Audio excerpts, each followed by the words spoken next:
Oke, perhatikan pernyataan berikut. Ada 4 pernyataan. Perbedaan bentuk lahan landform yang memengaruhi variasi ke ruangan.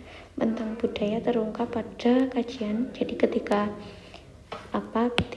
bentuk lahan dalam sebuah ruang itu akan menciptakan budaya yang berbeda di tiap wilayah, atau mungkin sosial budayanya itu berbeda di tiap wilayah ini karena adanya perbedaan bentuk lahan.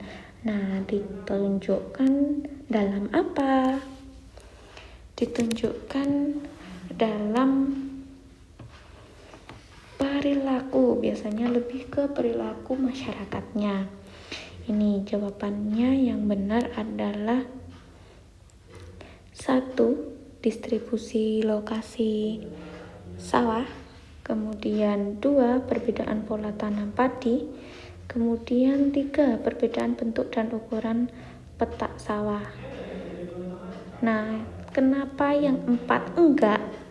4 itu tahapan kegiatan bercocok tanam padi. Tahapan kegiatan bercocok tanam padi itu di semua daerah itu sama. Misalkan mulai dari penanaman, kemudian lebih ke pertama adalah penyemaian. Kemudian selanjutnya adalah lebih ke penanaman, terus kemudian pemupukan, dan akhirnya panen. Jadi semua panen.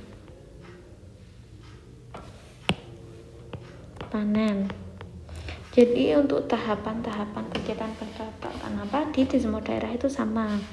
Nah, kalau untuk distribusi lokasi sawah ini bisa dilihat ketika lokasi sawah di dataran rendah itu lebih memusat. Jadi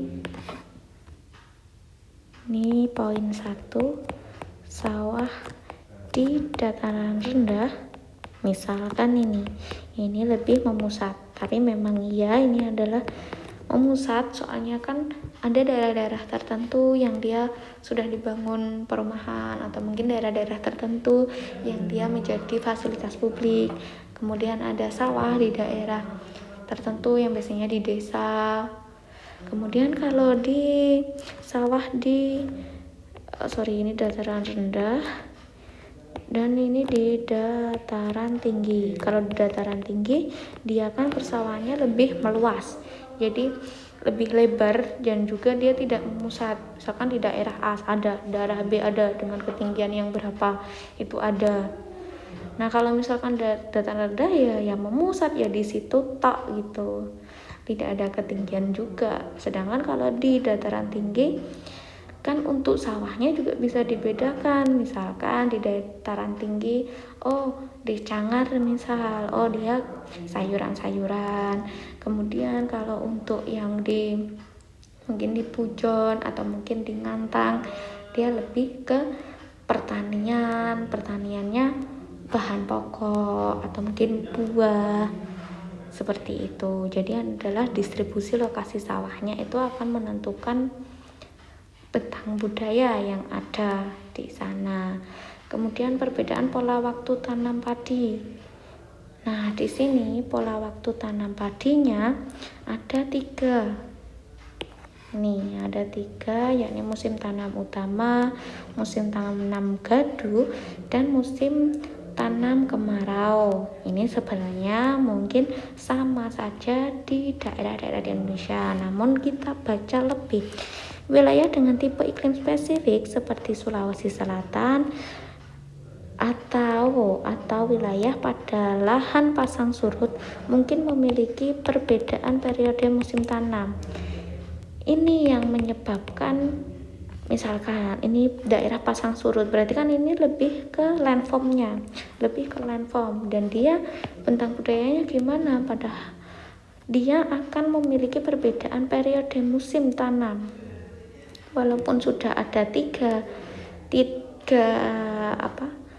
periode tanam, namun di daerah misalkan Sulawesi Selatan atau mungkin pada lahan pasang surut, dia untuk periode tanamnya tidak mengikuti ini, melainkan dia punya sendiri. Jadi kan dia lebih ke bentang budayanya yang beda karena adanya pengaruh lahan. Kemudian yang tiga, yakni perbedaan bentuk dan ukuran petak sawah.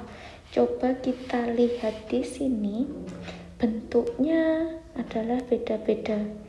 Ada yang kecil, ada yang besar, ada yang perseginya itu bagus atau mungkin presisi, lebih presisi dibanding yang lain. Kemudian ada yang condong kayak gini. Jadi adalah bentuk-bentuknya itu berbeda-beda. Dan ukurannya juga beda-beda. Itu pengaruhnya adalah landform, kemudian akan mempertimbangkan dengan bentang budaya yang ada. Jadi jawabannya adalah